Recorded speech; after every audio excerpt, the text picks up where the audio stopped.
En vue d'une élection présidentielle inclusive et apaisée, le médiateur de la République, soutenu par l'OPNUD, a réuni les responsables religieux, les femmes médiatrices de paix et les responsables traditionnels ce mardi 8 avril 2025 dans un hôtel de la place autour d'un atelier portant sur la préservation de la paix et du vivre ensemble. En ouverture, plusieurs discours ont été prononcés. Celui de bienvenue du médiateur de la République.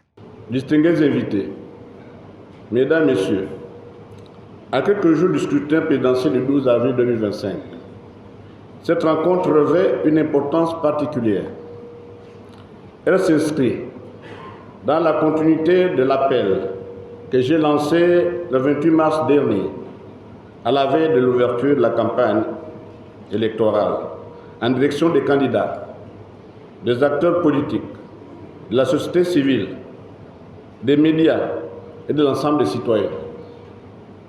Lors de cette allocution, j'ai tenu à rappeler que le processus électoral doit être avant tout un moment d'expression démocratique et non un facteur de division.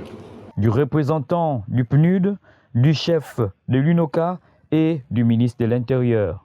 En atelier, les hommes de Dieu ont insisté sur le fait que, désormais, dans notre pays, il y ait des élections libres et transparentes afin d'éviter toutes les dérives que nous avons connues dans le passé. Il faut rééduquer la société gabonaise, partant de la famille jusqu'au plus haut niveau de responsabilité. Et la médiature nous a donc associés pour que nous puissions expliquer le rôle des communautés religieuses devant cette échéance du 12 avril où nous allons avoir l'élection présidentielle qui va marquer la fin de la transition et le retour à l'ordre constitutionnel. Il est important que nous soyons là pour expliquer que les communautés religieuses jouent un rôle important de sensibilisation, d'éducation et surtout que le code électoral qui a été élaboré, il faut que les hommes de Dieu le lisent et comprennent que ce code comporte en lui tous les ingrédients pour que nous ayons des élections crédibles, transparentes, et qu'au soir du 12 avril, on peut avoir le nom du gagnant, s'il y a un gagnant, ou des deux gagnants qui iront au deuxième tour.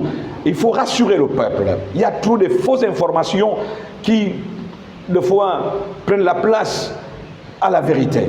Les femmes médiatistes, quant à elles, ont plaidé pour une élection inclusive et apaisée, mais en comptant sur le rôle particulier que peut jouer une femme en temps de crise.